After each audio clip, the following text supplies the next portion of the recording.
This is Joe Dombrowski, one of the voices of PWO in Ohio and Ring of Honor. This is Craig Classic, the real World Junior Heavyweight Champion. Johnny Swinger here, the King of Swing. This is Chemo, the Korean Super Soldier. This is Master Wayne Boozer of Texas Coast Karate. This is Tasha Simone, former NWA World Women's Champion. This is Universal Soldier Phil Shatter, also TNA Gunner. This is the Master of Malice, Mark James, and you are locked in to Beyond Ringside.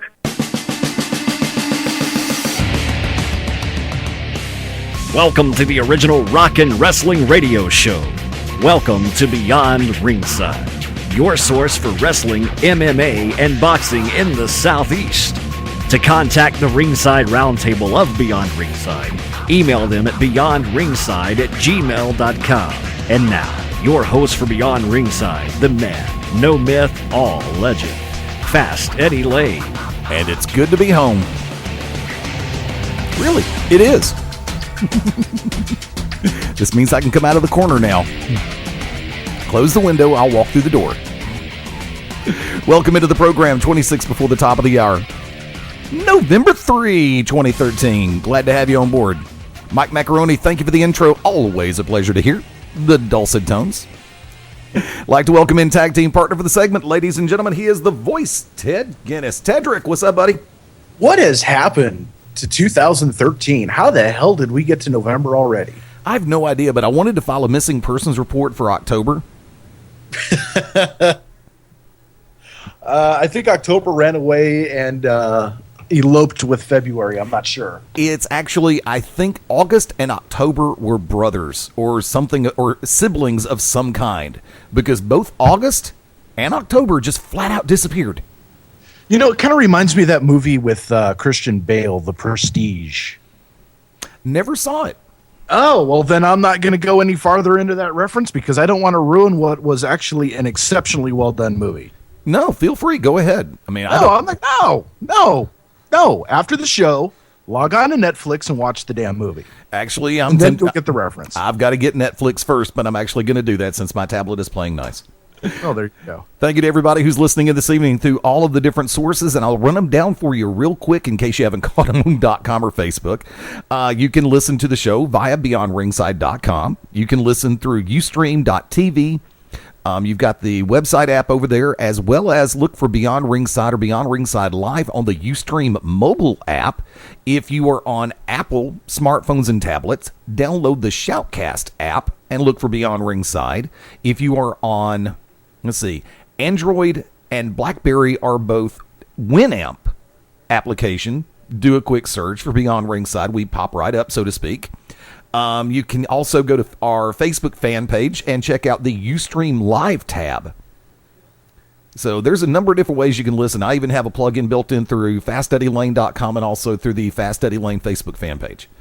So for everybody listening on all the different venues this evening, and things are starting to be put back together. And every time I say that, the wagon wheels fall off. So I'm not going to say anything further. If I'm able to pull off what I want to pull off, I'll just surprise the hell out of everybody before the end of the year. And apparently Pittsburgh just scored again. Yay, team. They're making it a game. Sorry, Tosh.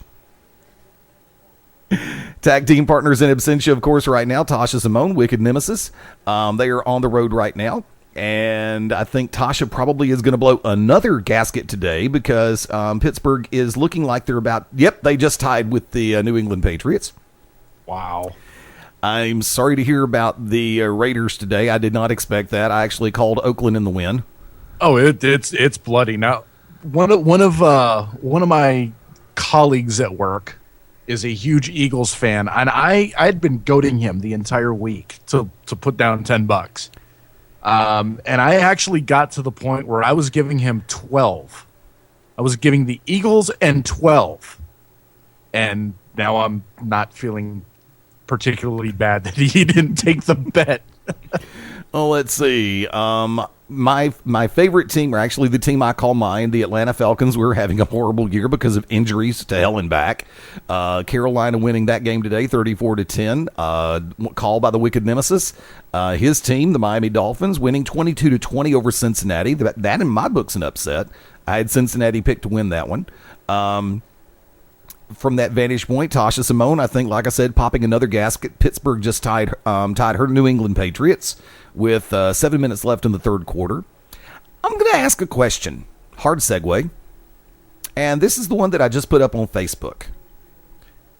With all of the hullabaloo that is being made about the rumor that TNA is on the sale or auction block, which, when it comes to business, we all know that for the right amount of money, anything can be rented, leased, or bought. Sometimes rented overnight, but that's an entirely different animal. Or by the hour. Yeah, pretty much. But right now, the question that I put out there, if you were the one spearheading the operation, successfully buying TNA Wrestling, what is the first thing you would do? You want to tackle that one now, or you want to wait till later in the show? I'll go ahead and jump on that now, because I've actually come up with 4 things that are glaring to me. First and foremost, I would try to get out of the TV deal that they have with Spike TV, because really all Impact is a 2-hour lead-in to Bellator. There's too much focus, and that's the thing. I think that Spike never really got over with WWE when Raw left Spike, is that Vince wouldn't let Spike use them as a vehicle to promote their other shows. Well, when TNA signed with Spike, that's what they do. They lead into their other shows, which takes away from the product. So that's number one. Get out of that TV deal. Find another network. I'm thinking, and it's probably a long shot just because I'm not sure what their distribution is, but Mav TV, the network owned by Mark Cuban, I think would be a good launching point, or something that's going to be a little bit more male friendly. Because that's going to be that's professional wrestling's number one demographic is males anywhere from 13 to 30. Let's just ballpark that. The second thing is I would fire everybody associated with the TV production. Go out and find someone that knows how to produce good quality television. And that goes everywhere from camera placement, that goes to the way that here's the one glaring thing when I'm watching TNA, and it's a minor thing, but I guess it's because of my association with the business and the role that I played. It's one of my biggest pet peeves. There's no transition when Christy Hemme announces the first person out and then the next person comes out. There's no transition with the way that the wrestlers are presented. And what I mean by that is wrestler A will come down, music's playing, and then they don't fade the music down, let the crowd digest it, let the crowd react. They just launch right into the next piece of music, and it's just like, all right, let's hurry up and get everybody out there so they can do their 15 spots in 3 minutes. It bugs the hell out of me as a wrestling purist. It bugs me that they don't present their talent in the correct way. So get off the TV deal. Find people that know how to produce and run a quality wrestling television product. Number 3, get rid of TNA, get rid of Taz. They bring down the shows. I've got nothing but respect for TNA because he has a tremendous knowledge base, which is why they nickname him the Professor, because he's very intelligent when it comes down to what's going on with professional wrestling. As an announcer and as someone in that lead position who's supposed to be delivering excitement, he fails miserably. And Taz, when Taz was with Michael Cole, he was edgier, he was more about the product. Now it's more for him just to fill the time with stupid jokes and just horrible commentary. And I mean, you and I've been on and I'm not even saying that, hey, you and me should be doing TNA, which we should, but there's a time for witty banter, there's a time for focusing on the match, and there's a time to promote what else is coming on in the show. Taz seems to have lost either interest in that or has forgotten how to project that. So his chemistry with TNA, it doesn't work. Now he's the heel announcer with Aces and Eights, which, hey, Eric Bischoff, thanks for copying me. I expect my royalty check. it doesn't work. Yeah, I mean, it really doesn't work for me. And then number 4, find a different location to broadcast Impact. Stay off the road because that's killing your budget. You need to find some place that's a little bit more friendly. Universal Studios and the Impact Zone, it not a good spot in my mind because you bring in a lot of kids, but it's how many people in there are like the old WCW Saturday Night when they used to film on the sound stage. Hey, let's bring some people in that don't know anything about wrestling just to fill the seats. We'll tape an hour and then half of them will be into it. Half of them will just be cheering when they're told to cheer, booing when they're told to boo, and then they go off on their merry way. There's no real investment.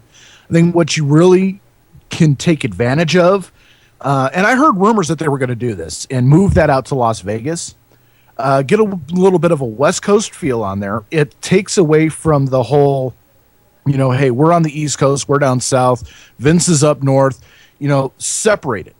Separated by the Mississippi. You have WWE, which is your northeast base. Establish a base down in the western part of the United States. Las Vegas makes perfect sense because there are millions of people that run through that place every single year. It is an attraction. It's more of an adult attraction, which is going to bring you in a lot more adult viewers. If you're going to be a little bit edgier with your product, which TNA is trying to do, it's going to appeal to them. There's no state income tax. So you get the same tax benefits in Florida and in Nevada that you do in Florida. Business-wise, I think all 4 of those things combined make sense to help turn that product around. And then once you get done with that first aspect of it, you have to go back and reevaluate your talent pool, reevaluate your deal with OVW as far as their developmental system. That's been cut. That's gone. So now the only thing that you really have are people that are just either coming in from the indies or WWE cast-offs. So you really need to reevaluate your developmental system because, as much as I've knocked developmental, I've been a part of developmental, I've seen it from the inside and the outside, there is a place for it. And I think it really does help get across. But to that, it helps develop new stars within your own brand. But to that effect, you have a lot of older stars who are breaking down, who are making a hell of a lot more money than they should be. And because of that, a lot of your finances are misdirected into the wrong places.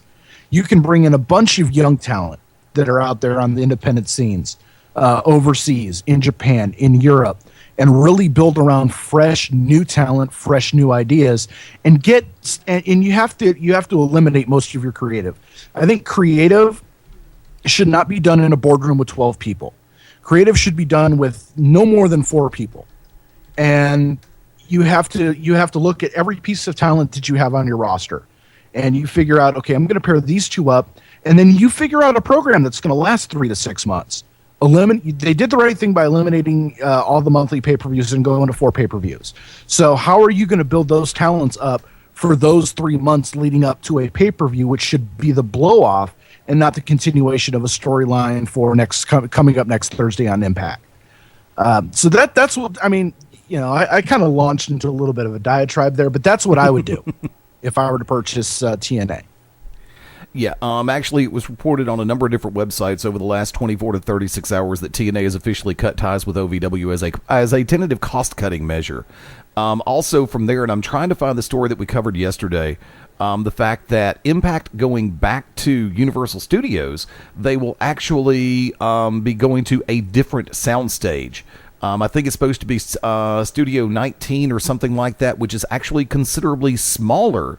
But according to what the website, the Universal Studios website is, that particular soundstage is more positively conducive for broadcast television or broadcasting, which so was the Techwood studio for World Championship Wrestling and Georgia Championship Wrestling back in the 80s.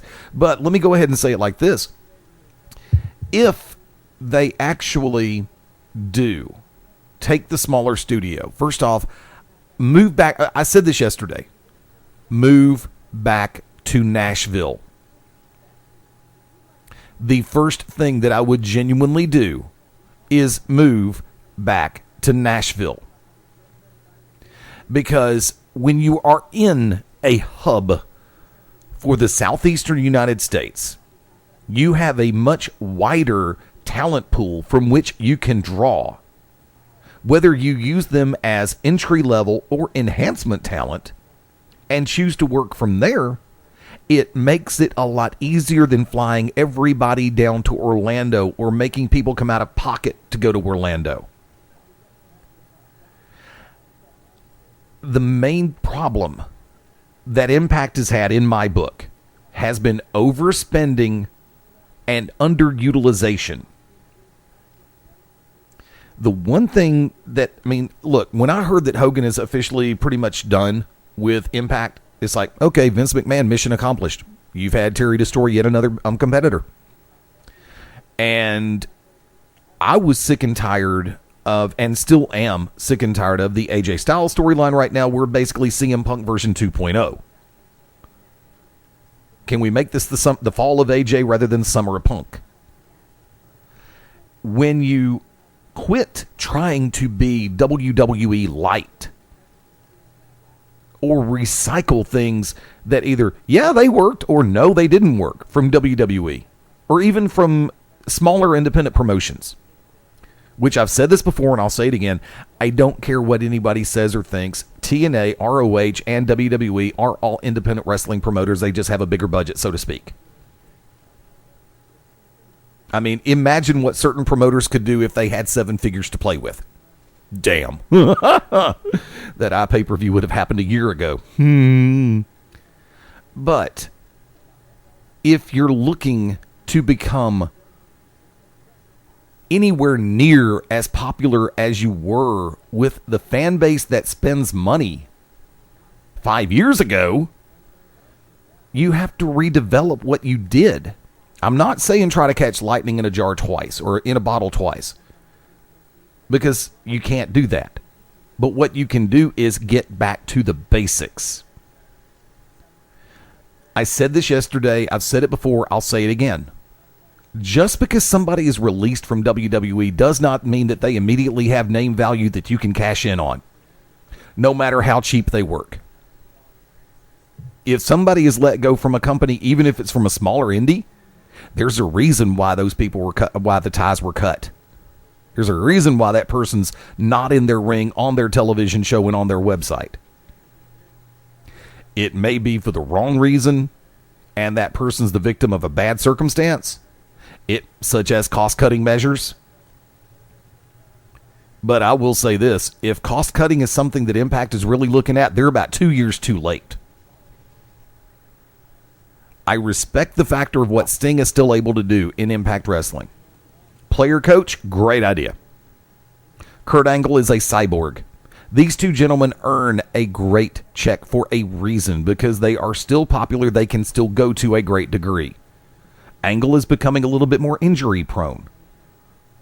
Sting doesn't put himself on the line that much to be injury prone. But I've said this before in previous days.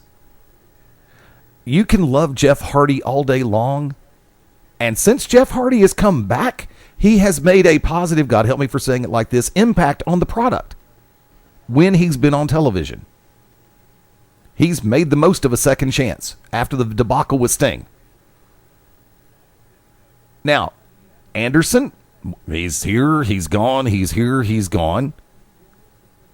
There are so many people right now in the internet wrestling community who are looking at the overall scenario with Impact Wrestling, and you've got so many people who are jumping up and down screaming, I can write better stuff than that.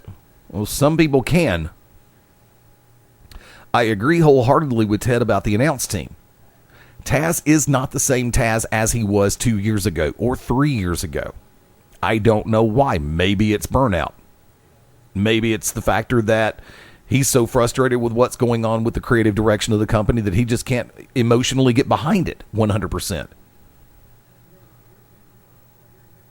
But there are, and I've never been a fan of Tenay in the one position. Tenay is better in the 2 chair than the 1 chair. I'm sorry. Tenay is a wealth of knowledge, always has been, always will be. I mean, there were people who used to compare his knowledge of the business and my knowledge of the business. Damn, you got to drink a double shot now. But the thing about it is, there are some people who are meant to be in that lead chair. And I've been a firm believer since square one that TNA is not. As an analyst, yes, top of the line. But I would move somebody like Scott Hudson in.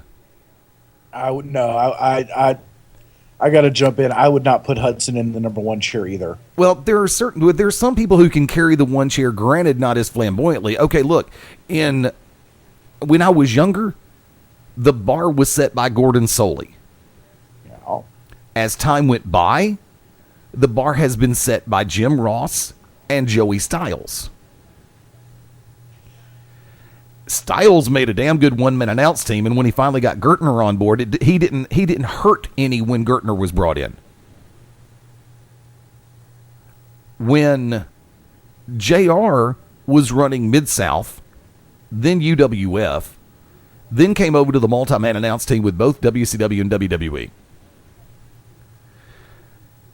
He had to change his style when he went to WWE, understanding the concept. But for me, when Hudson was doing some of the commentary work for WCW, he came across clear, he came across lucid, he came across as somebody who was somewhat very knowledgeable. Okay, someone who was knowledgeable about pro wrestling and sports entertainment. I mean, I've looked and listened to the people who have come up and down the pike over the last few years. And I'll say this, for what Ring of Honor does, I think Kevin Kelly is a good fit. I think Kevin Kelly's a little bit vanilla sometimes, but I like his body of work with ROH. And I think that somebody of the ilk of Scott Hudson could do a good job. Okay, am I going to be a narcissistic ass and say, hey, Ted, I think you and I can do better? Of course I'll say that. But that won't be narcissism. We've got the track record to back it up. That's true. Yeah. And to jump on your point there for a second, with Kevin Kelly, and this is my knock. This is the only knock that would keep me from putting Kevin Kelly or Scott Hudson in a number one chair. Is yes, they have a good body of work. They come across clean, clear, concise, knowledgeable. They don't come across with passion, and that's the thing that you can look at Gorilla Monsoon, you can look at Vince McMahon, you can look at Jim Ross, you can look at Joey Styles. The one thing that connects all four of them is they knew when to be passionate. They knew when to turn it up. They knew when to dial it down without it sounding faked, forced, or phony. Right. Kelly and Hudson don't have that knob. Or if they do have that knob, it's stuck on one energy level. 4. And boring, essentially, is what the energy level is. It's boring. And that's the thing. And again, it goes back to, you and I have called some intense matches.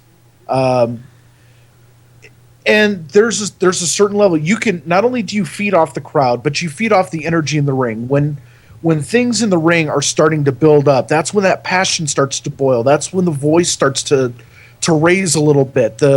Your voice starts to you start to lose your voice a little bit because you're into it, and that connects with the audience. That's what I think with you and me. That's what I think, and I still take credit for helping turn the ratings around for GCW. I'm narcissistic. I don't care.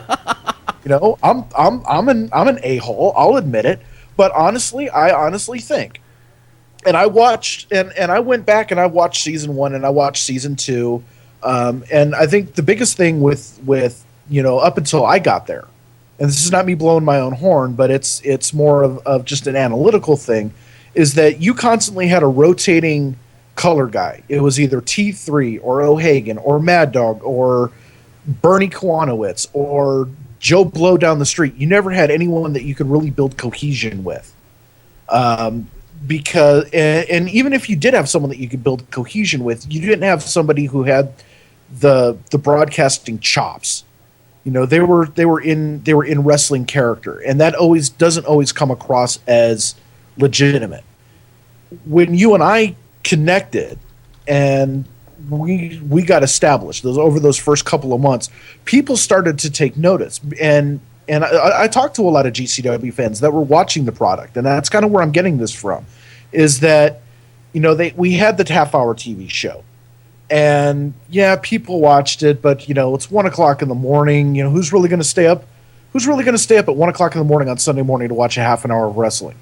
When you and I got that connection, that cohesion, that chemistry, the ability to feed off each other, to turn that passion up, to turn it down when it was called for, to present wrestling in an old school style without being told in our headsets what to say, how to say it, when to promote this, when to do that, just go out there and call the damn match and make it entertaining.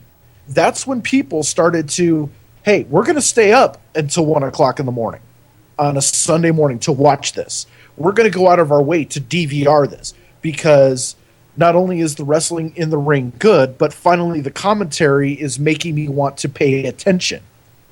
And one of the wrestlers, the last time that I was back in May, actually we were talking about this after the show, and he had said that there are not that many announcers that will make him sit up and want to watch a wrestling match, want to sit up and take notice. When you and I are calling a match and it's on TV, or he goes on YouTube or whatever to look up these matches, he wants to pay attention. He wants to take notice, because we bring something to the table that a Hudson doesn't bring, that a Kevin Kelly doesn't bring, that a TNA doesn't bring, that a Taz doesn't bring. And that is pure, organic, fly by the seat of the pants entertainment and enjoyment as to what's going on in the ring. It wasn't about what we were doing behind the table. It wasn't about what's coming up later on in the show. It's about those two men or those two women or the four men in a tag team match or whatever was going on in the ring at that time. We built them up to be stars. It could have been somebody's very first match after training for only 2 weeks, and we could have made them sound like they should be headlining WrestleMania. Do me a favor, hold that thought. Folks, we're going to the top of the hour break. We'll be back in 5. This is Beyond Ringside Live. NWA President R. Bruce Tharp here, and we are locked in to Beyond Ringside with Fast Eddie Layne. 10, 9, 8, 7, 6, 5, 4, 3, 2, 1, liftoff.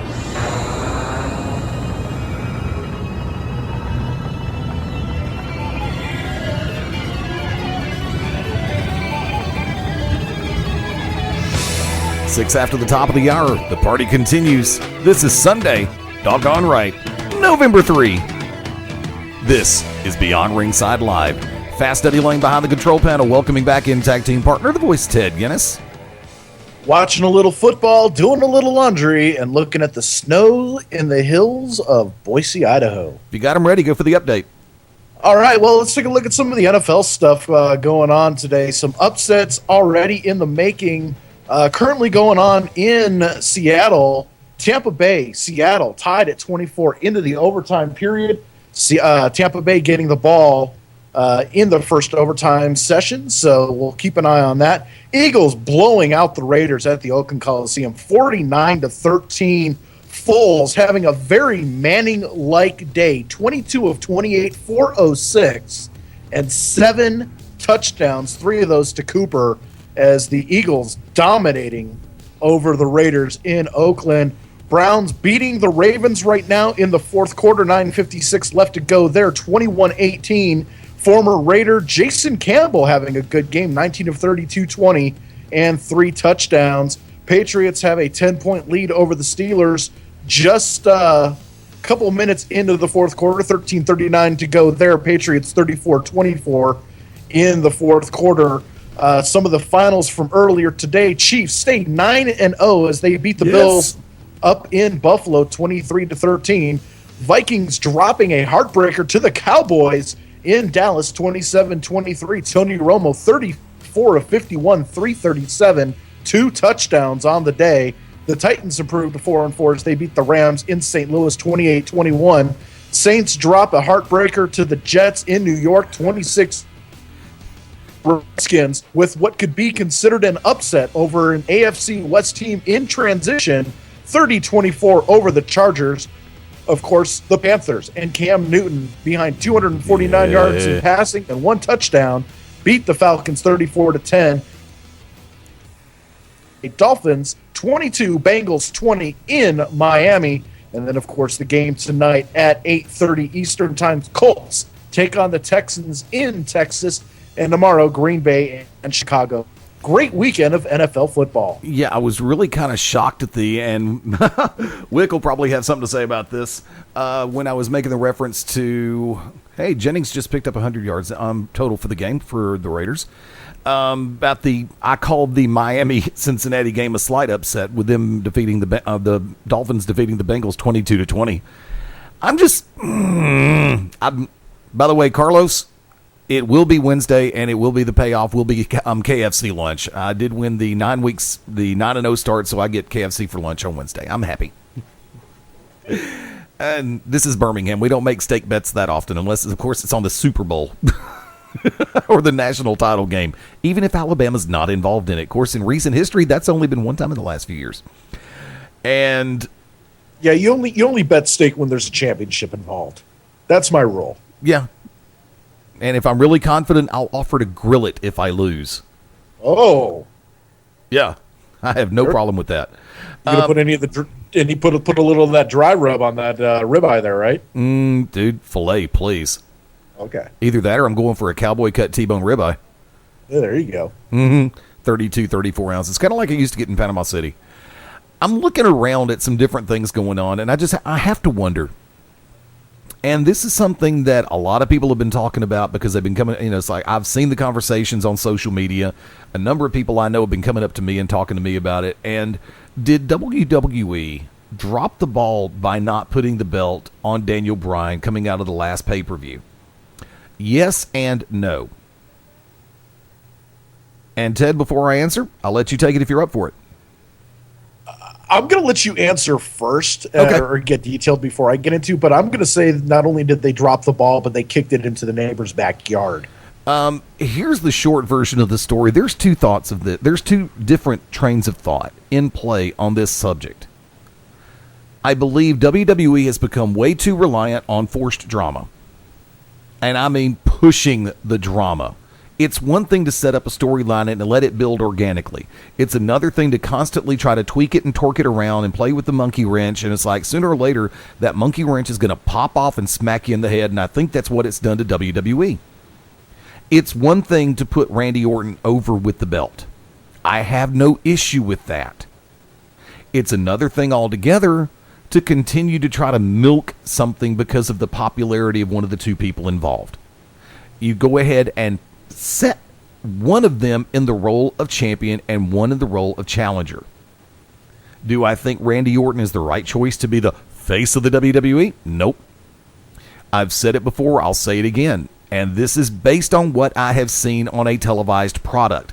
This is not from personally knowing Randy Orton or anything I've heard about backstage. He is one-dimensional. He's a one-trick pony. He is, I'm sorry, slantedly boring in his delivery on television. Whether it be in ring, I mean, when they were trying to pump him up as a quasi face, and I say quasi because that's the best they can get out of him. If you have to turn around to the crowd and motion for them to scream before they scream, i.e. Christian, are you really selling what you're doing, or are you begging people to buy in? Daniel Bryan, over the last few months, and this has been stated on so many shows, especially by us, there has been no one in WWE recent history that has been as over unilaterally and universally as Daniel Bryan. Randy Orton could only hope to capture 1/10 of the heel heat to parallel anything that Daniel Bryan can get a pop for. When you've got a crowd of 18,000 people at a venue and it looks like 15,000 are throwing their hands up in the air and screaming yes, folks, that's called being over, and everybody making the investment to play along with Daniel Bryan. If you continually swerve the situation, i.e. what Eric Bischoff did with WCW and the NWO, wrestling fans, not just the WWE universe, but wrestling fans get tired of it. They're like, God, make up your mind. Please do something. And it's just like, either just go ahead and defecate or get off the Tweety. And setting up the way that they did going into the pay-per-view, especially with the Raw before the pay-per-view, Shawn Michaels using the buzz phrase, best for business. Okay, here we go. And then turning around the Monday after the pay-per-view, listen, you little puke, I'm Shawn Michaels, I'm an A-plus player, da-da-da-da-da-da. It's like, okay, here we go. I think it could have been done better. Don't milk the drama to the point where people are pulling away from it. And that is what WWE has been guilty of. The authority reminds me of the corporation. All that's missing is The Undertaker and the APA. I don't think Bradshaw could actually grow his hair back out like it used to be when he was actually Bradshaw. Because he just ain't cutting I don't think he'd be rocking the black turtle on the black muscle tee. But coming back to main topic, I really think that they did milk it too far and forced too much of the drama for people to continue to buy in. Should they have put Daniel Bryan over with the title? Yes, even if it was only 24 hours. I do believe that Hell in a Cell being a technically B pay-per-view, and I gave the show a grade of C-. Honestly, I did, because the continuity wasn't there. It lacked so much for what you would see at a tradition. Even last year's Hell in a Cell pay-per-view was better than this year. You did not exceed what you did the year before. And that's a scary thought. In this one, if you're going to try to set it up for Orton to go over, let him do it of his own accord and make Shawn Michaels look like the hapless victim in this circumstance where he has to count 3, not the one who pulls the trigger to be Triple H's crony.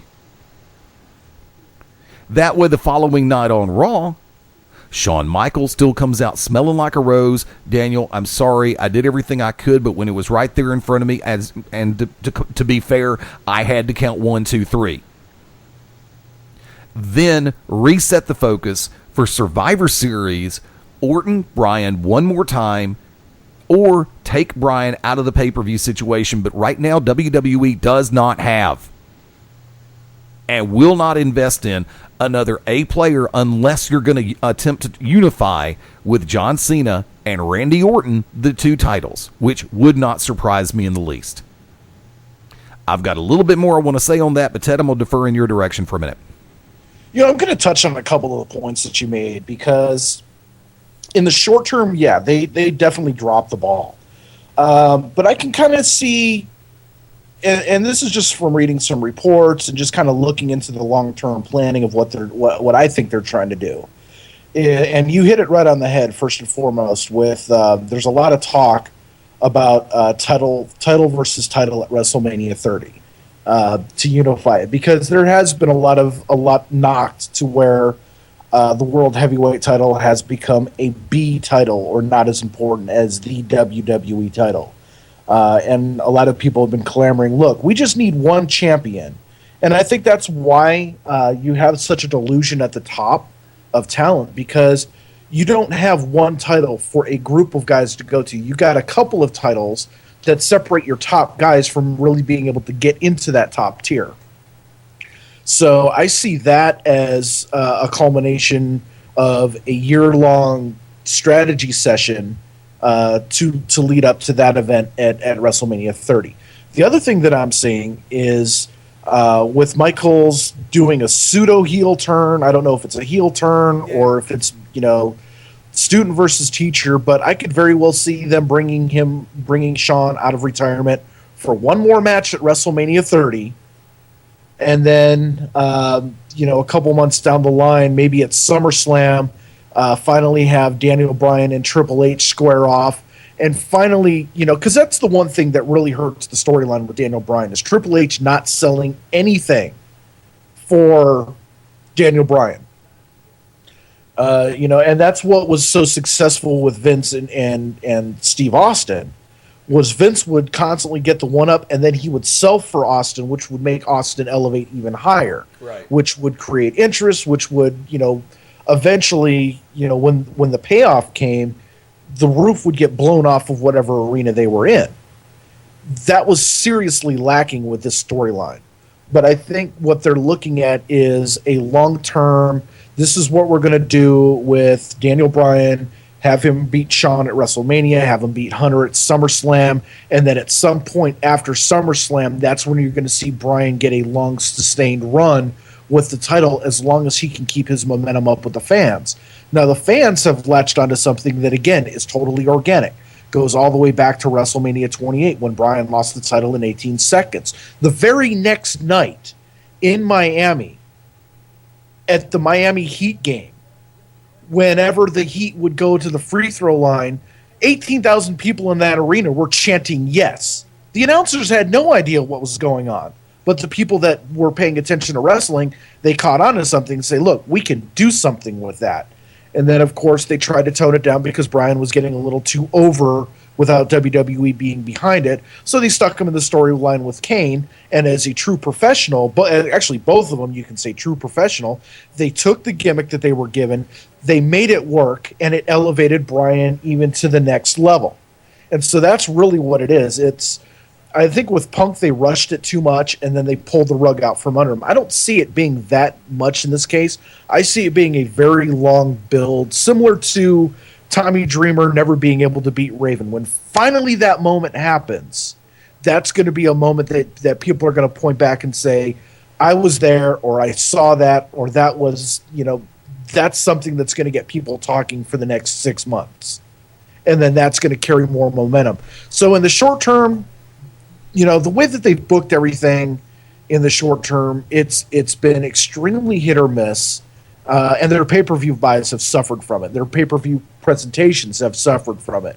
It really comes now to, as we start to turn the corner into the Survivor Series, into the Royal Rumble in January, because you really only have 2 months between major events. Actually, see, here's the thing that bugs me about the Big Four with WWE, is that you have 2 months between Survivor Series and the Royal Rumble, right, and then 2.5 months from the Royal Rumble to WrestleMania, and then you've got 4 months before you get to SummerSlam. So there's a lot of there's so much bunching toward the end and then the beginning of the year, and then in the middle, you're forced to, come out with something that's going to grab people's attention. I think they need to get rid of a couple of the B-, C+ pay-per-views and go back to spacing. You have your Royal Rumble in January, which is fine. You have your Survivor Series in November, which is fine. I think WrestleMania needs to be pushed back to mid-April, and then move SummerSlam up from the end of August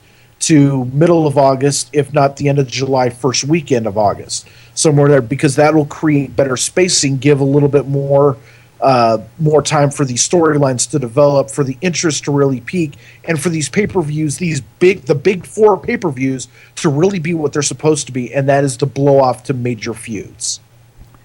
Well, let me swerve it for a second, because I want to ask the question. We brought this one up on Saturday Showcase a couple of weeks ago. Would WWE be well served to go ahead and try to bring back something of the ilk? Because a lot of people, and I mean, I see it all the time on everything from chat rooms to message boards to forums to social media. People talk about the price of the pay-per-views. Do you think that WWE would be well served to bring back the in-your-house style of pay-per-view? Give a lighter feel to it, use it more of as either a continuation or a setup, and drop the price. Instead of $44 or $39, make it $24.95. Or do you think that the day for pay-per-views of that ilk are done? I think the days of most pay-per-views are going to be over with WWE as soon as they launch their network. I think the only pay-per-views that they're actually going to be able to present as a pay-per-view event are going to be the big four. And they're going to move their over the limits and their whatever battlegrounds and maybe rebrand. See, Money in the Bank and Hell in the Cell are two that should not be feature events. Elimination Chamber, I'm on the fence whether that could still be considered a feature event or not. I don't think so, just because of the timing of it between Royal Rumble and WrestleMania.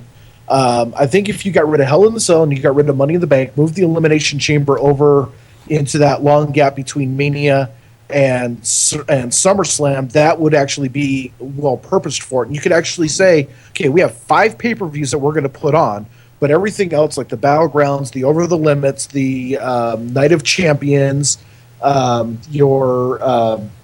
forgetting what the other one that I'm trying to think of, your table, ladders, and chairs, your TLC pay-per-view, those would all go under the umbrella of the quote-unquote the network for however much they're going to charge per month, $12.95, $15.95, and that really brings up the question then, if you move those vehicles over to the network, what's a reasonable price that a WWE fan is going to pay to have that package put on as a monthly bill? Which, when you move your pay-per-views to that vein, you're going to have guaranteed subscribers. So you're going to have guaranteed quote-unquote buys for that event. Correct. Because they're already paying for it. And then it really comes down to a matter of, how good are we going to be able to build these stories for these people to actually spend extra disposable money on the Manias, on the Rumbles, on the Survivor Series, on the other events that they're trying to build up to be their big pay-per-views. But yeah, the days of $44.99 pay-per-views are in my mind are over, because I wanted to watch this event. I wanted to watch Hell in the Cell. I sat for 5 minutes with my satellite dish, thumb over the order button, ready to go, and I was going back and forth. Do I really want to spend $44.95 on this pay-per-view? Or am I just going to read the updates on pwinsider.com? And eventually ended up watching Food Network, because I was not going to pay $44.95 for something that was obviously predictable. You knew Michaels was going to turn. You knew that Paul Heyman wasn't going to have any involvement in the cell. The match, the one match that I really regret not being able to see was the 3-way tag team match in the beginning, because I heard that match was incredible.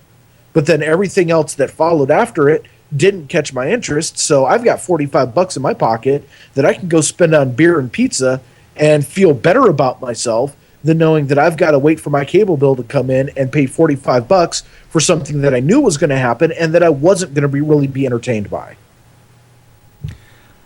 I'm looking at overall situations, and I agree. Elimination Chamber, Hell in a Cell, and Money in the Bank should never have been made pay-per-views on their own. They should have been made part of the big shows. They should have been kept there.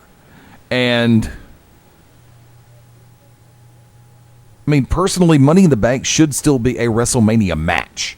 Yes. You can have 2 Money in the Bank challenge matches at WrestleMania. People will still enjoy it because it adds to the luster, because you're building something. Well, not only that, but it gives opportunity for a lot of these guys that aren't going to make WrestleMania that deserve to be there. It gives them an opportunity to shine. And in every WrestleMania that there's been a Money in the Bank, you're breaking up. Those matches have stolen the show most of the time. You are breaking up, so tell you what, I'm going to give you a chance to reboot a computer. Folks, we're going to go to the bottom of the hour break a couple of minutes early. Hang with us. Sunday Night Live. This is Beyond Ringside. Stay tuned.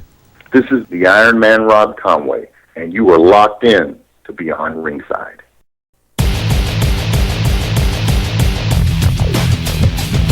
I swear one day I'll learn how to work that damn computer.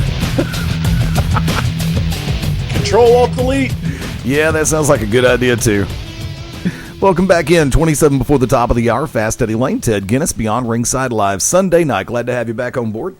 Taking a look around at a couple of things. Jimmy Johnson wins. Texas. Barf.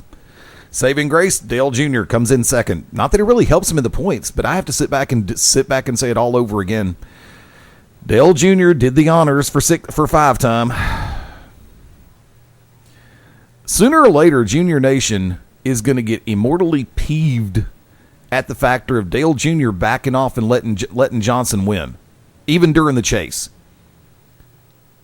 I don't care who says what in Hendrick Motorsports hierarchy, but you've got If he's being asked to do the honors and let Johnson win just to pick up the points for winning the race in the championship chase, you're doing a complete and total injustice to your whole damn company.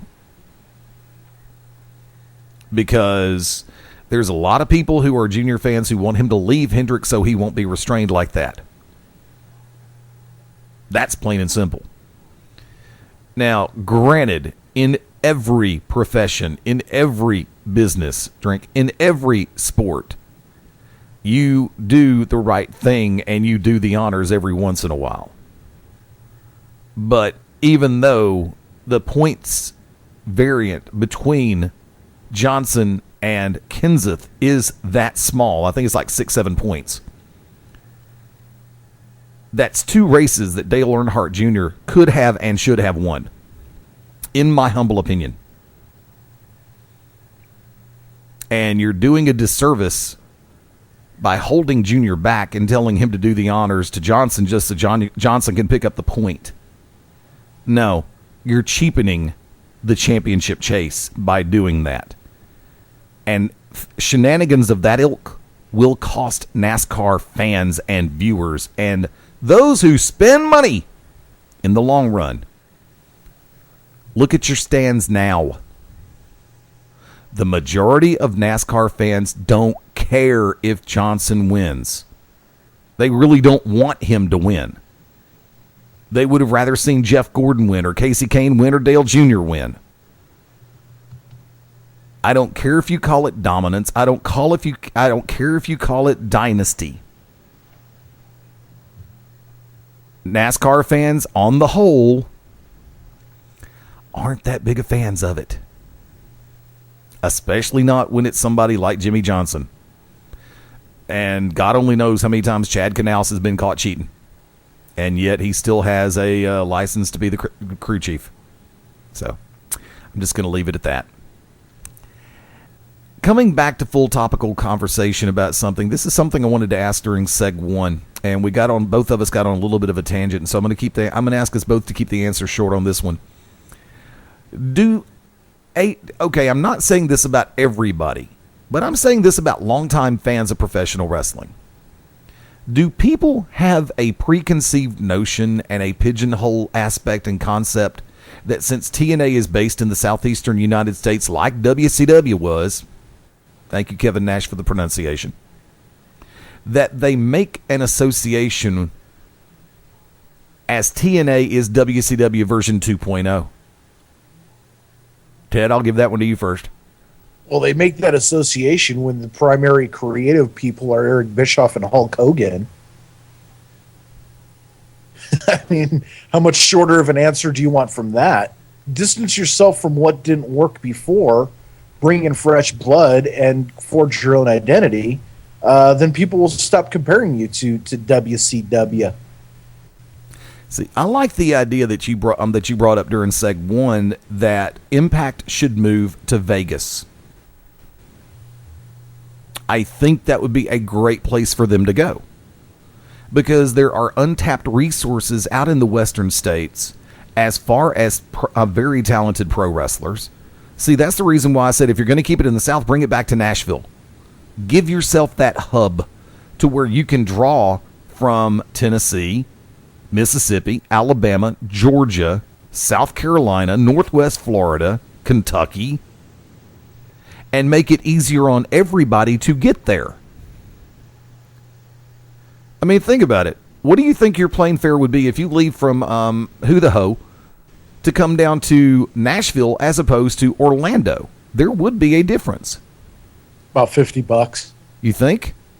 Yeah, and believe me, that's one of my pastimes. Is I actually spend about an hour a week looking at plane tickets to different places, and you know, I'm up in the part of the Pacific Northwest that people forgot about. So, you know, unless I want to go through Chicago and have a 9-hour layover to save a few bucks, you know, pretty much the route is going to be from Boise to Denver, and then from Denver to all points in between. Case in point, I mean, when I flew down for you know, in May, and then last month for FanFest, it was cheaper to fly into Atlanta than it was to fly into Birmingham. Oh God, yeah, it's always cheaper. Yeah, but I mean, it's the same situation. Birmingham and Nashville are essentially the same. I would say it'd probably be better to move instead of using Nashville as a hub, use Atlanta as a hub because that's your major airport.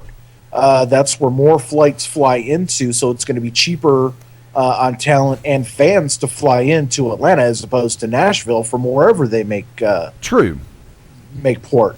See, now, Vegas, McCarran Airport, that's that's almost essentially like Atlanta Airport because you have so many people coming in and out of there. It's cheaper to fly into Las Vegas than it would be to say fly into San Francisco, fly into Denver, fly into Phoenix, right? Flying into LA. Plus, you don't have to worry about people going crazy and shooting guns in the airport in Las Vegas. Too soon? Too soon. And so, geographically, the location has to change. Now, actually, let me go ahead and pop my perspective on this. Yes, I do believe there is that pigeonholing aspect, and the more that the more that TNA, that it was actually accidental. I'm not kidding. That was an accident.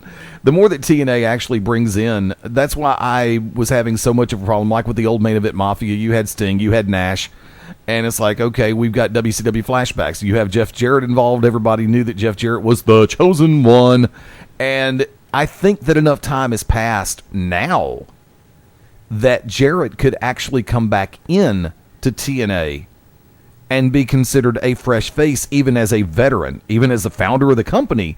I think would be considered a refreshing change having Jeff Jarrett come back in. I agree with Atlanta, but then that puts you right in the heart of where WCW was. At least if you go back to Nashville, you go back to the home base and the roots of TNA Wrestling. And longtime wrestling fans are going to appreciate that. There was always a hullabaloo and a whole bunch of rhetoric flying around about bring back the six-sided ring. Look, I've spoken to a lot of people who worked for TNA when the six-sided ring was in play.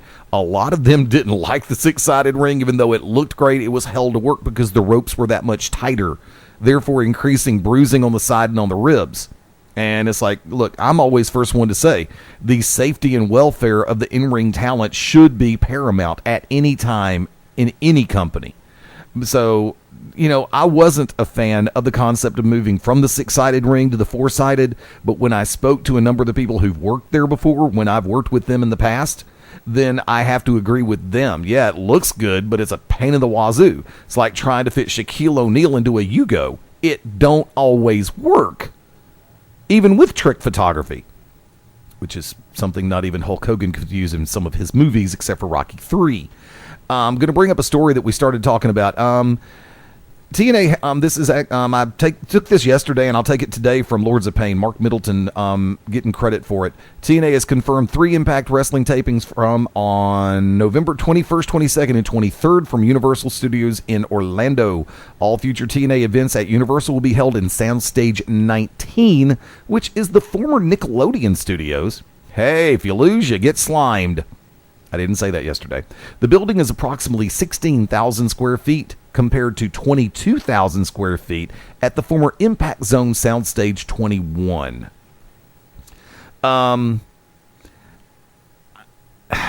6,000 square feet's a chunk of change. It is. Acoustically, it's going to be better.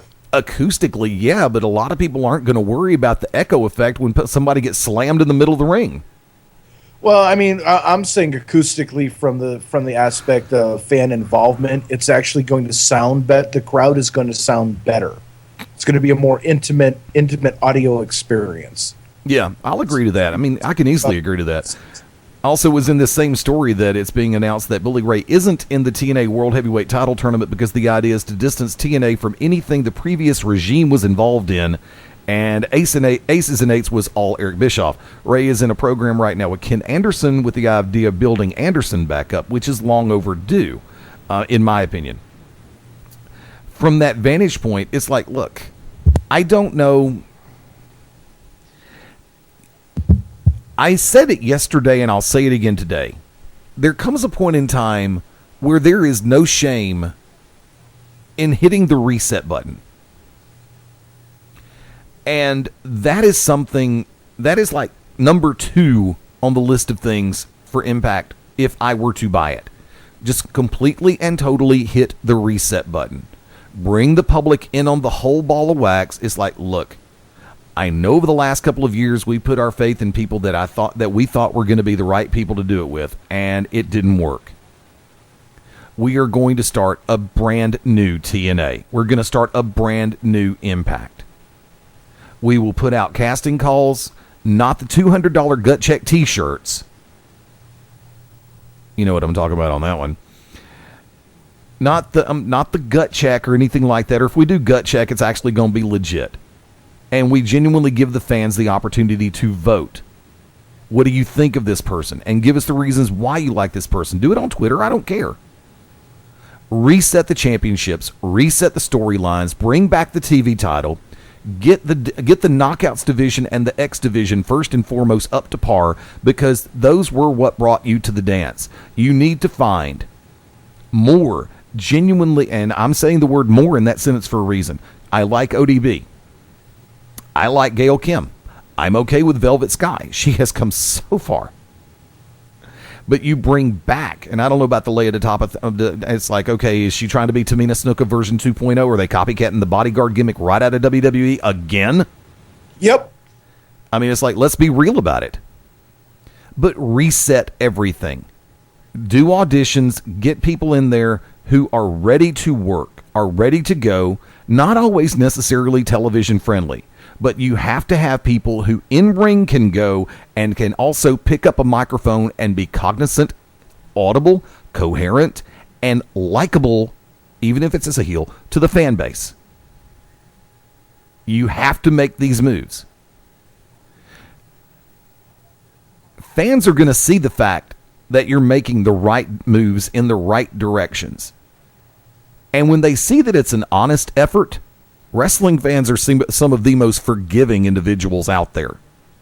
They are also some of the most passionate individuals out there. Let there be no doubt in any capacity.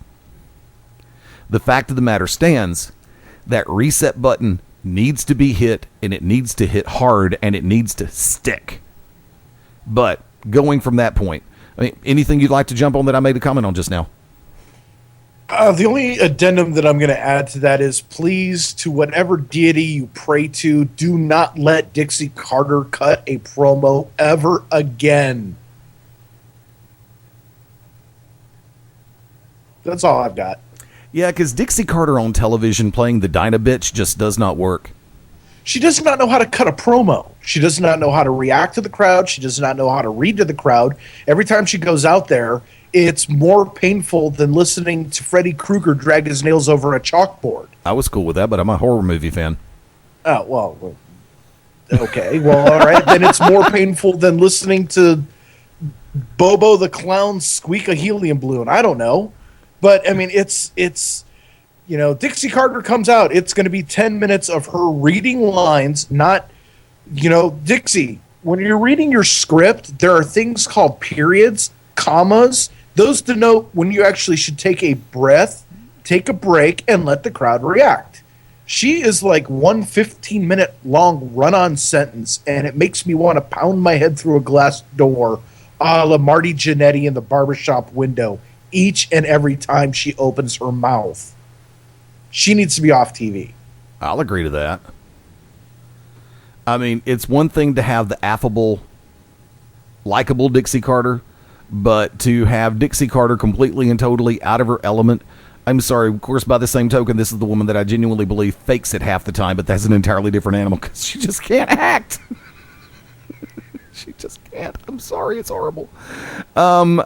First off, I've been reading this story, and tag team partner on the Saturday Showcase, Hitman Ryan Adcock, sent over the story, and I've seen it on so many different sites today, that apparently one of the names that's in the mix is Smashing Pumpkins frontman Billy Corgan is supposedly very far along in his talks to purchase TNA. One source went as far as to say that he believes it is a quote-unquote done deal, end quote, that Corgan will buy TNA, though the source didn't know what percentage Corgan will be purchasing or the specifics of the deal. The source also goes on to say that Corgan has recently made a connection to someone very wealthy, though it is not known if this party would have anything to do with the deal. So from that, according to former ECW original and WWE employee Lou D'Angeli, who is a longtime friend of Corgan's, and this story is from lordsofpain.net.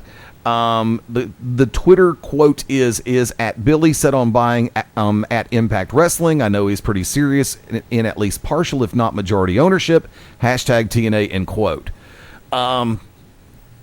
Once again, now Corgan does have, I think it's Resistance Pro Wrestling that Corgan is the main man for. Right. So to have someone who does have background in pro wrestling step up to the forefront, I'm okay with that.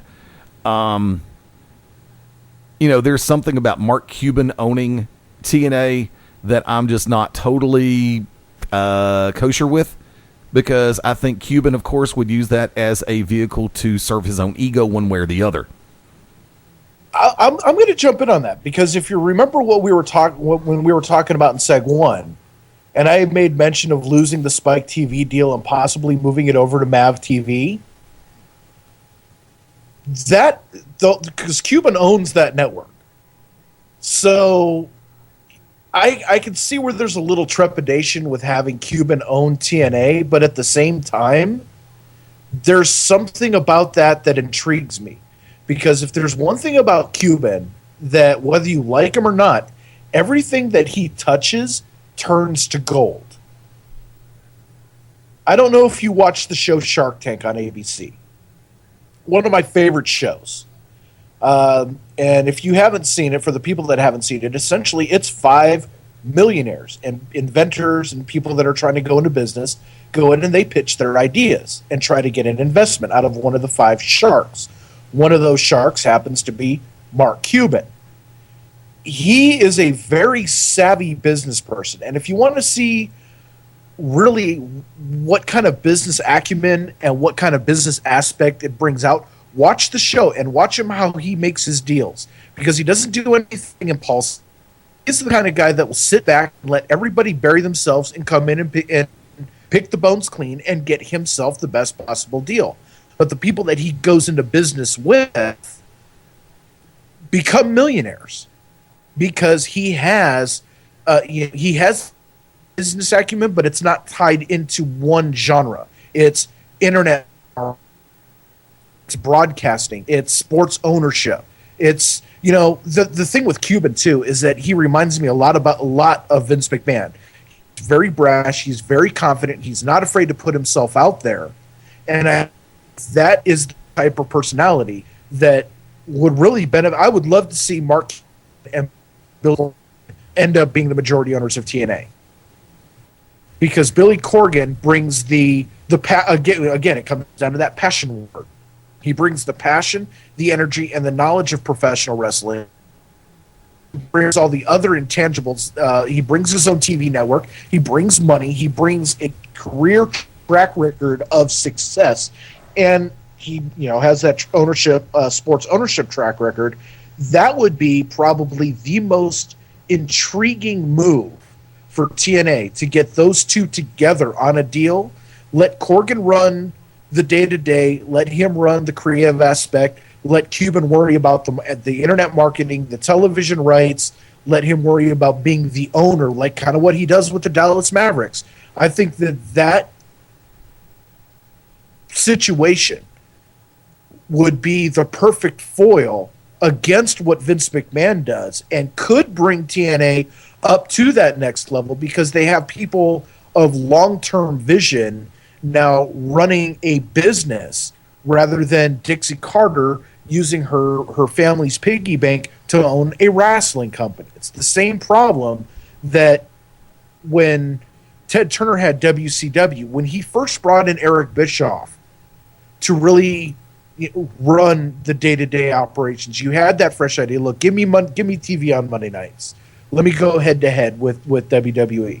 Let me bring in this idea and run with it. It's kind of that same dynamic. And then, of course, Turner sold over to Time Warner.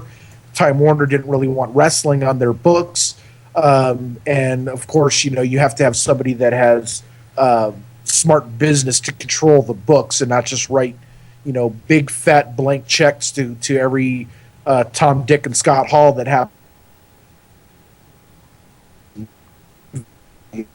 It would definitely be a little bit of a different dynamic, but it's the same kind of mindset that propelled WCW to win the Monday Night Wars for so long.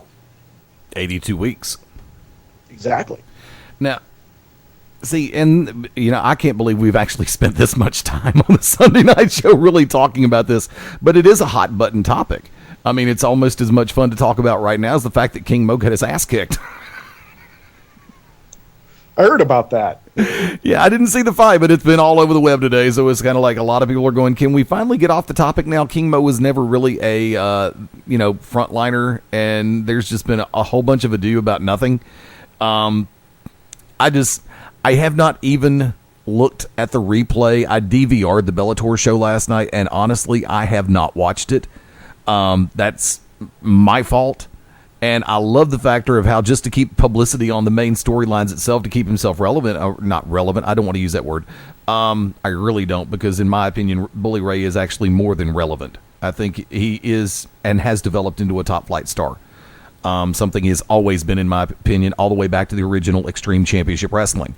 But apparently he had made a challenge to Rampage to have a fight on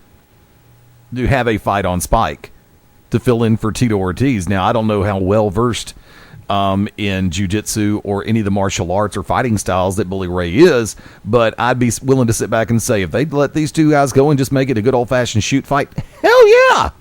I think that'd be fun to watch. I think Rampage would be out of his element. But by the same token, there's a part of me that says that, Rampage being out of his element with Ray would be as equal to Ray being out of his element with Rampage. That would be a hell of an event, I'll tell you that. I think it'd be worth it. That brings up something that I don't know if this ever got back to you when the inmates ran the asylum the 1 week you weren't there. It was me, Wick, Tasha, and Denton, and I came up with the idea that probably one of the most brilliant cross promotion events, especially with taking Money in the Bank out of WrestleMania, would be have UFC have a tournament, and the finals of that tournament would act. You broke up. Would that, have UFC hold a tournament to determine the two best guys in UFC? No titles on the line, just for these are our two best, and they've proved it by winning a tournament. Event tournament. Right in the middle of WrestleMania. Big cross promotion. Vince McMahon, Dana White, doing grandest stage of them all. How many MMA fans that don't watch professional wrestling would drop the $60 to watch that in the middle of WrestleMania? Now, of course, that takes away a spot from some of the other competitors that have been, in WWE that may shut out of WrestleMania, but that would I think bring in a huge dollar revenue from both sides, from MMA fans and from wrestling fans. It would give WrestleMania a little bit of a different flavor. It would give Vince and Dana the ability to cross promote without stepping over each other's toes, like what Spike TV does to Impact Wrestling right now. Plus, it exposes people like me who don't really follow MMA to what pure MMA is truly all about. I think that's something that can be done, and I think that would make Vince and Dana White millions of dollars, because you can promote this. Tournament starts 6 months before WrestleMania. Right. And you can use your UFC pay-per-views to kind of do almost a Bound for Glory series, except for it being, pre-planned matches. These are shoot fights, and the two best, the people that win their respective brackets, the final two, face off in the cage at WrestleMania. I would have no hesitation It doesn't matter to me who the main event at Mania was. It doesn't matter who the title holders are at Mania. I would pay the $60 just to see that cross promotion, because that would be something different. It would be interesting, and it would take away the stain of that Brawl for All fiasco that they did, 15 years ago. That could be done. That could easily be done.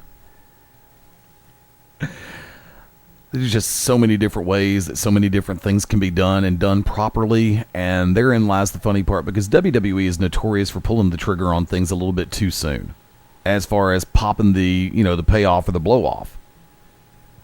And I've been looking at this story as it pertains to Mickie James. And this is where I'm just going to lay the question out there. I have my answer. Is Mickie James really worth all the hullabaloo? Tedrick? Or do you want to wait till after the top of the hour break? Yeah, let's wait till the top of the hour break. Sounds like a plan, folks. Hang tight. We're going to go away. We're going to be back in 5 right here. This is Beyond Ringside Live. This is the greatest wrestler the world has ever known, the magnificent JP Magnum, and you're locked in to Beyond Ringside.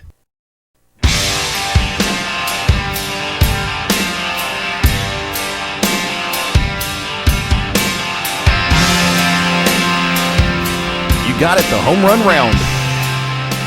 Welcome back into Beyond Ringside Live. Fast Eddie Layne, Ted Guinness. Glad to be a part of your Sunday night this November 3rd. Coming into the final 8 weeks, technically 9, could be 10. I don't know how many weeks are really left in the year. I saw a story on Lords of Pain, and I go to Lords of Pain, I go to One Wrestling, Pro Wrestling Inc., Torch, and check out a number of different stories that have been flying around, because every once in a while I just like a good laugh. And I'm going to come to the question that I posed to you before the break, but I want to bring this one out. I looked at it, and I smiled. Jake the Snake Roberts wants to buy TNA, and he guarantees his numbers will beat McMahon's. First off, the numbers beating thing isn't that damn hard to do. Roberts is quoted as saying, when it comes to the concept of TNA going up for sale, quote, God, it needs to. I mean, I've watched for 10, 12, 15 years, however long it's been out there, and they suck. I guarantee you, if I get the opportunity in a matter of 6 months, I'll be pissing Vince McMahon off. My numbers will beat his. I guarantee you that, end quote. I do have to sit back and say that I believe that one of the reasons why the Legends of the Mid-South DVD sold so well is because of the fact that Jake Roberts is on there. Now, Jake did make a reasonable appearance in the Legends of Mid-South Wrestling DVD from WWE, but I will also agree that that DVD set was a 3-disc tribute to the Junkyard Dog. Well deserved, but still a tribute to the Junkyard Dog, and in some senses, the Ted DiBiase, pre-Million Dollar Man days. And if there are two individuals who have genuine, I'll include Jake in that and make it a trilogy, the trifecta. These are 3 guys who have genuinely put it out there for their entire wrestling careers, whether it be on a smaller scale or an international stage. They've done it right. And regardless of what has happened in Jake's personal life, I still have a world of respect for Jake Roberts. And for the record, I do think that he would find a way for his numbers to absolutely beat the hell out of WWE's.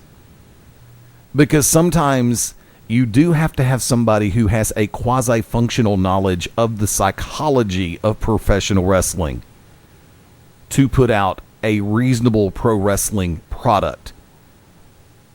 Not just get Hollywood writers in a room and call it sports entertainment. Hollywood is Hollywood. Pro wrestling is pro wrestling. You have to be able to do it right for it to actually be presented properly. I'll come back over to the question real quick, and I'm going to add something onto it. Mickie James, is she really worth all the hullabaloo that had been created? And if you start a women's division in a pro wrestling company tomorrow, where do you have her in your top 5 hires, Ted? If I'm starting a pro wrestling company, she's not even in my top 10 hires. Only for the fact, though, that when you're starting a wrestling company, you build from the top down, and unfortunately, top down in this industry is a male-driven.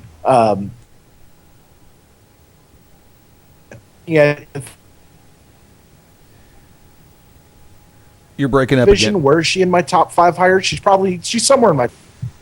I hate this stupid computer. I'll tell you that. If I'm starting a women's division, she's in my top 5 hires. If I'm starting a company, nowhere near my top 5, not even in my top 20. Okay. In the women's division, I would actually have to put her number 5 as far as hires go. And the reason why I say that is I don't know what it is. And I mean no personal disrespect in this regard. I'm going off again. See, when I formulate and put out an opinion about a situation, I'm going off from what I see from the outside looking in, not the inside looking out. I don't play that game. I don't let personal get involved in professional. Not even at the nudie bar. I'm not tipping her. I know her sister. Awkward. But the reason is why she would be number 5, if that, in my book, if I start a women's division. She is good for a grand total of maybe 3 months at a time. She needs to have the Jericho RVD deal worked out. Come in to go for 3 months, take a couple of months off.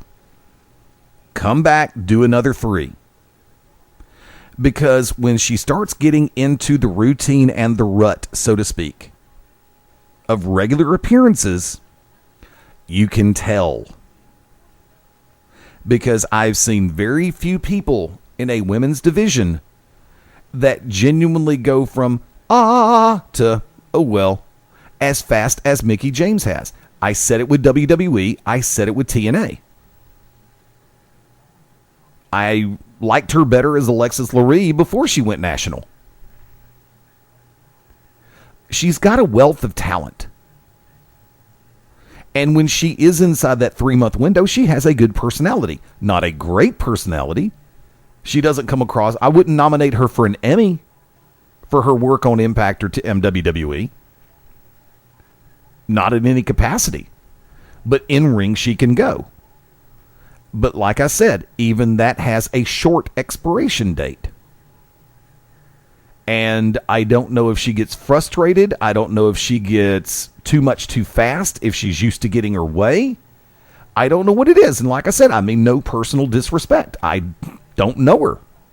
Never spoke with her. I know people who have, but that's irrelevant.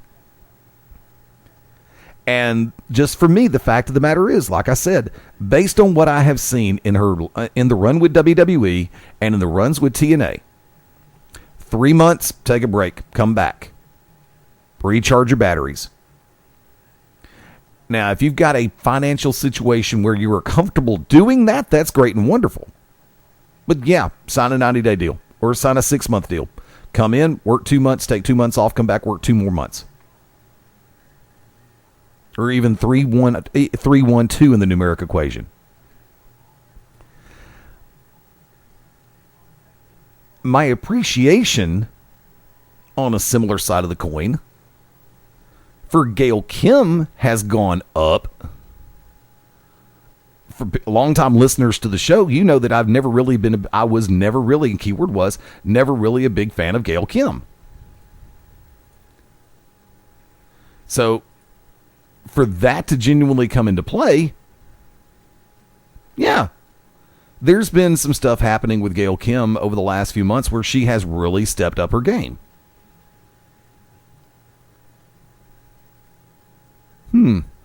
Okay. I don't know what it is. Is it just the fact that a lot of people are developing the preconceived notion about Impact Wrestling to where that they actually see more than they think they see and they get tired of people faster on that broadcast head? I don't know. I mean, let's be honest. If I had the answers, I'd be running the damn place. I don't. Women's wrestling, and Tasha would be better fit, I think, to address this. But women's wrestling is such a different animal than traditional professional wrestling, because there is the physical appearance aspect, which is more prevalent for the women than there are the men.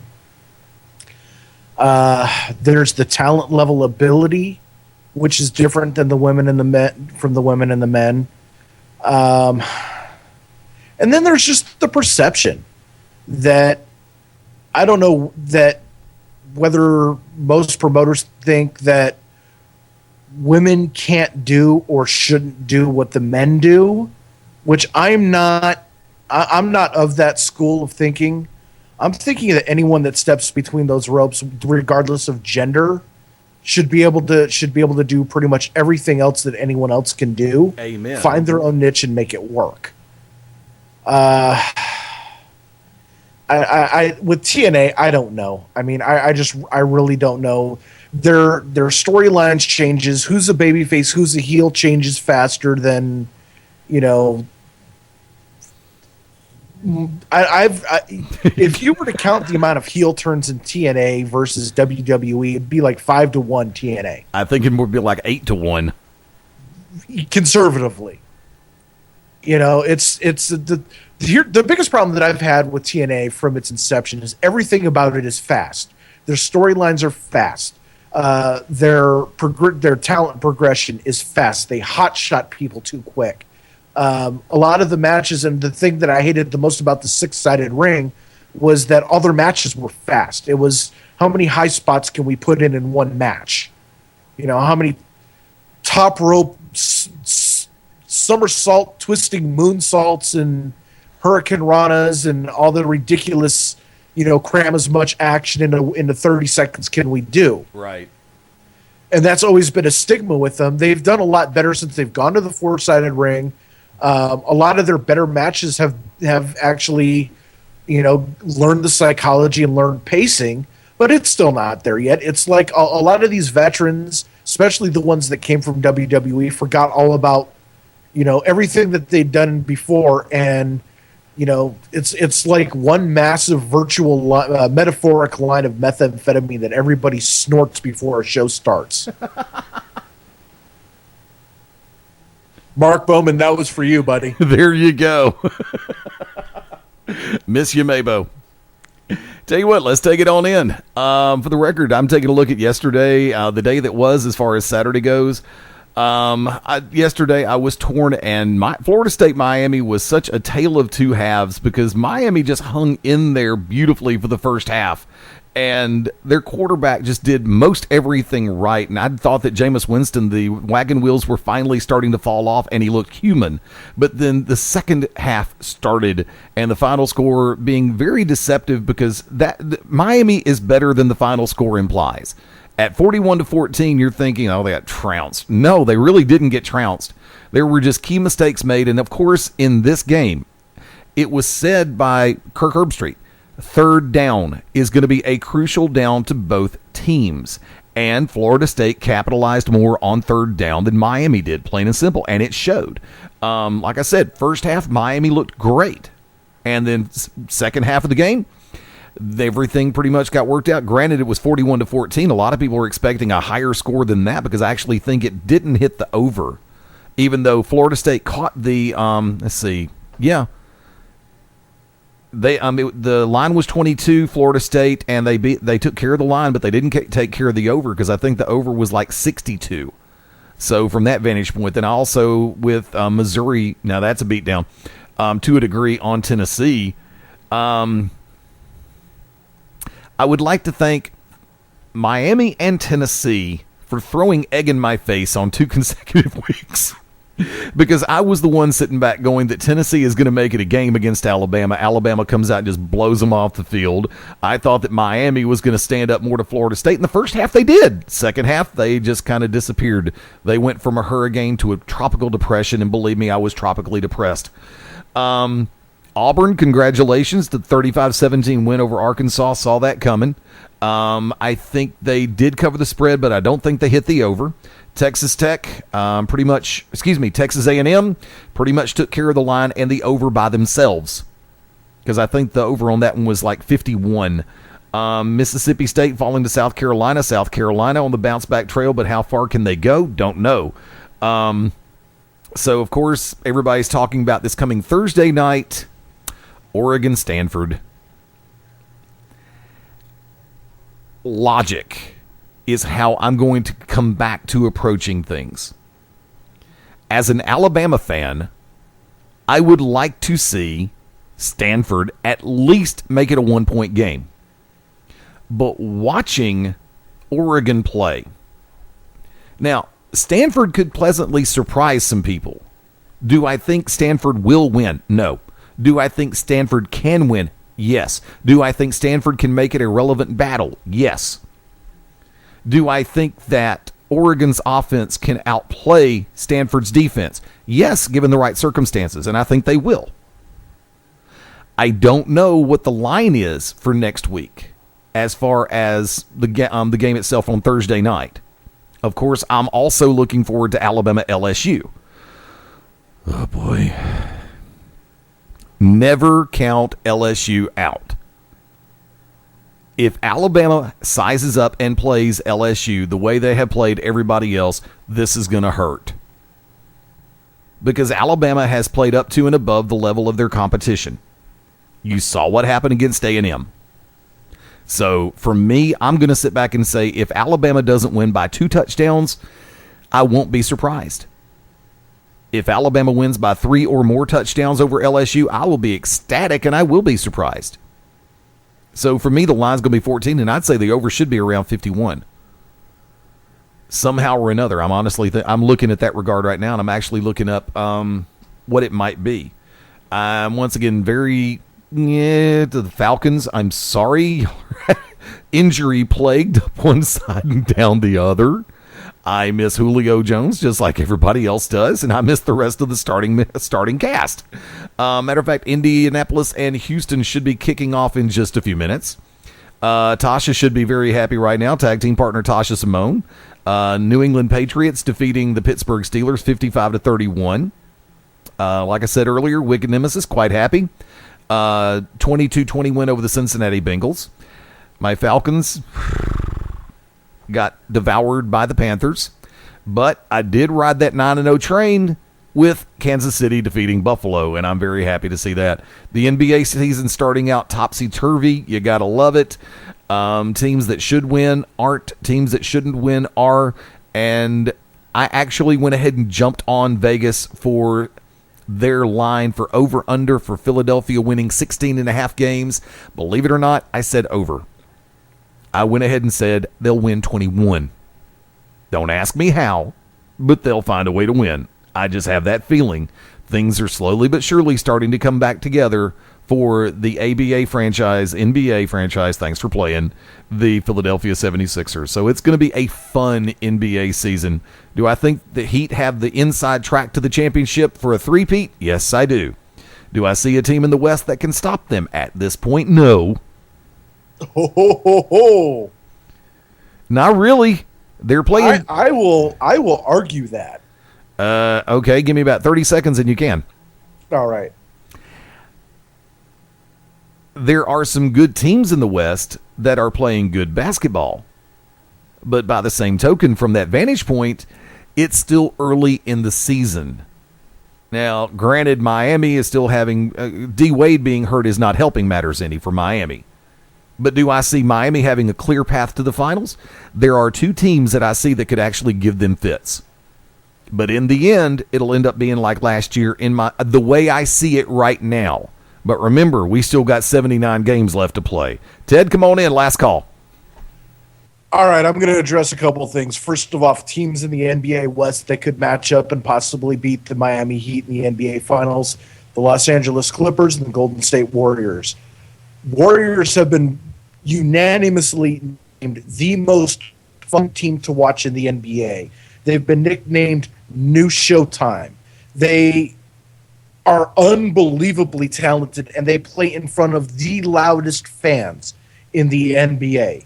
As long as they can manage their home schedule, they can beat. I think they can beat anybody in the NBA in a 7-game series.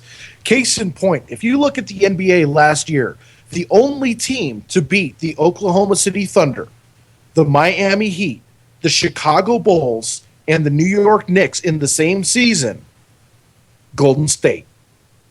With the addition of Andre Iguodala, that opens up the floor more. We're still waiting for Harrison Barnes to come off of his injury, but Klay Thompson, Stephen Curry, best and most energetic backcourt in the league.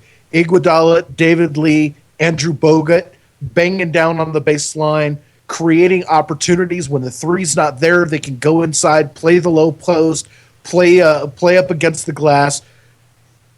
I don't think that 60 wins for either the Clippers or the Warriors are speculative. I think that's a guarantee. These two teams are going to be the top 1-2 in the Western Conference, followed by the Spurs and the decline of Tim Duncan. OKC, which shows flashes of brilliance, but I think that their window of opportunity has started to close on them.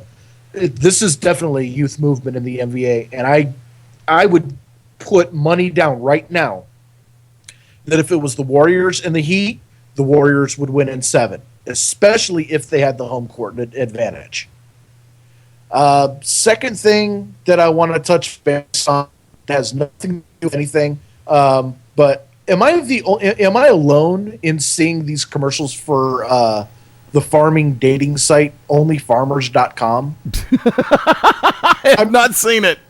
Yeah, I guess it's a Pacific Northwest, Utah, Colorado, Idaho thing, because a Wyoming thing, because there's something called farmersonly.com where only farmers can connect and have love connections.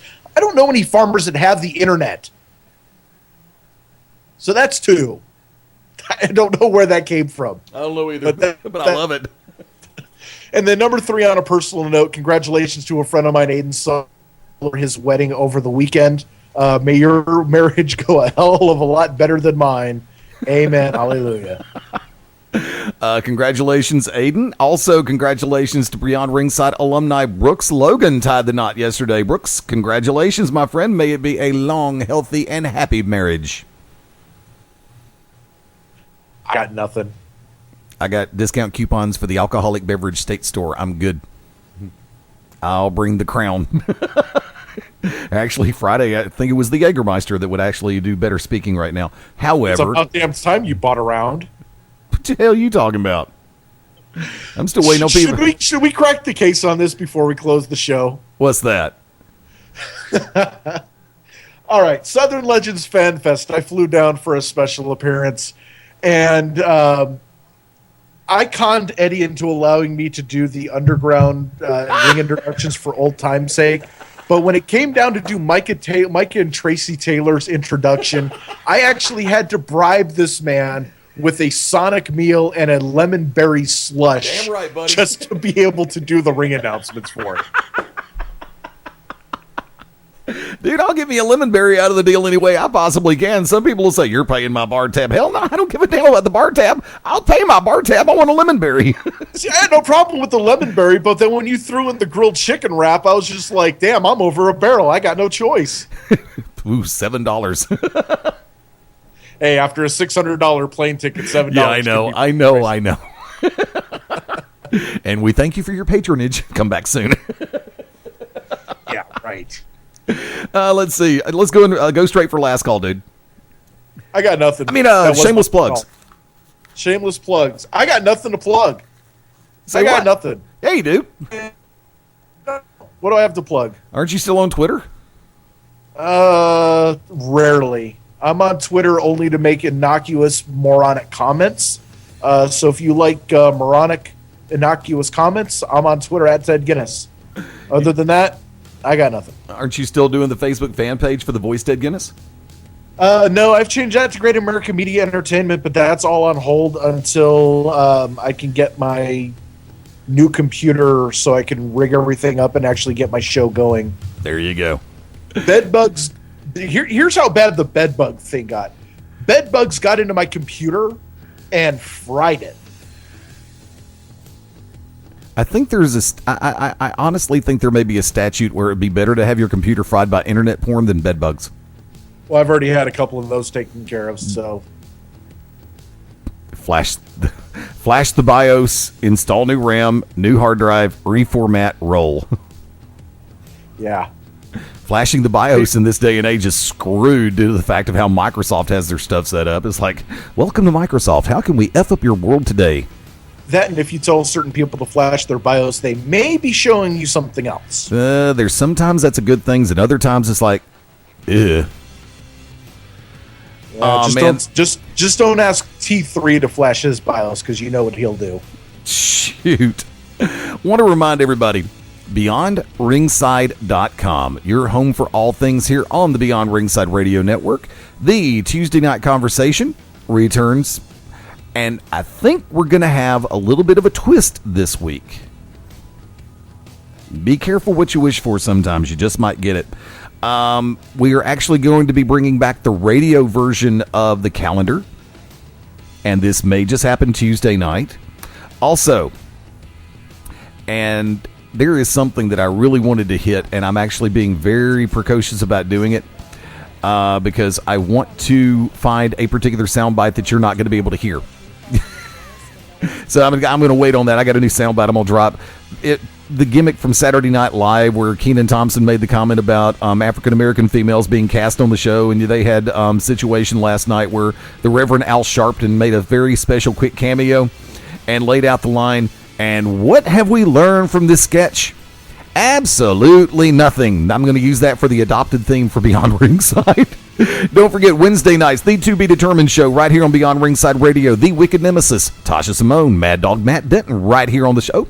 9 p.m. Central, 10 Eastern, 7 Pacific. Saturday mornings, yours truly, along with the Hitman BDC, Ryan Adcock, the Cause and Effect, Robert Cosper, for the Saturday morning showcase, the Beyond Ringside Saturday showcase, 11 a.m. Eastern, 10 Central, 8 Pacific, and I think that still makes it 9 Mountain Time, right, Ted? 1 hour ahead of whatever Pacific time is. There you go. That's Mountain Time. And, of course, we're back full scale right here on Beyond Ringside Live Sunday nights. We're going to be doing the kickoff at 6:30 Eastern, 5:30 Central, 3:30 Pacific. And next... 30 Mountain Time. Say what? 4:30 Mountain Time. There you go. And we are already slated to be joined next Sunday by pro wrestling star Mike Cruz. Looking forward to having Mike on.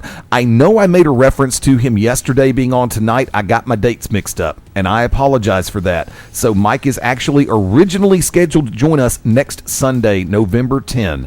Want to thank Phil Stamper for coming on during the Tuesday night conversation this week. I hope everything went well last night with the Combat Zone Wrestling iPay-per-view. Be sure to check out czwrestling.com for Combat Zone Wrestling, and you can catch the replay.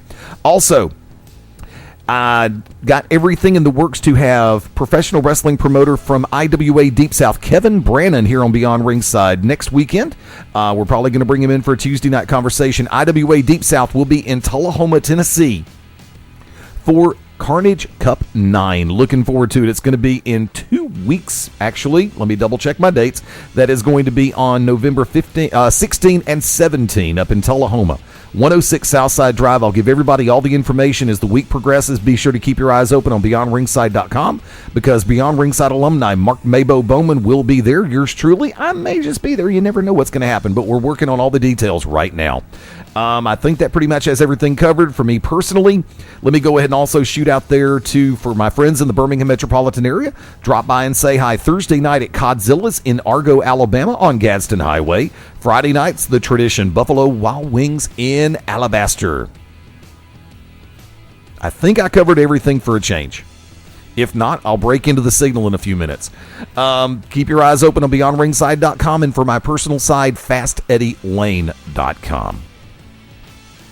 It's cool. Let's call it. For tag team partners, the Oracle of Ominous, the Wicked Nemesis. For Mark Mabo Bowman. For Tasha Simone. For Ted Guinness, the voice. The hills are alive with the sound of landmines. Oh, wait, wrong movie. Sorry. Sound of landmines. What are you doing? Playing Call of Duty 3? Give me about 5 minutes. There you go. I'm actually looking at a PS4 in about another month and a half. I'll get everybody else the chance to play before I start buying one and tear everybody up at it. This is the Magic City Motor Mouth, Fast Eddie Layne saying adios, das vidania, hasta luego, auf Wiedersehen, ciao, sayonara, adieu, arrivederci, farewell, abasinho, au revoir. And until we meet again, aloha means bye-bye. We'll see you Tuesday night, 10 Eastern, 9 Central, 8 Mountain, 7 Pacific, for Beyond Ringside, Back to Basics, and the Tuesday Night Conversation. Bye for now.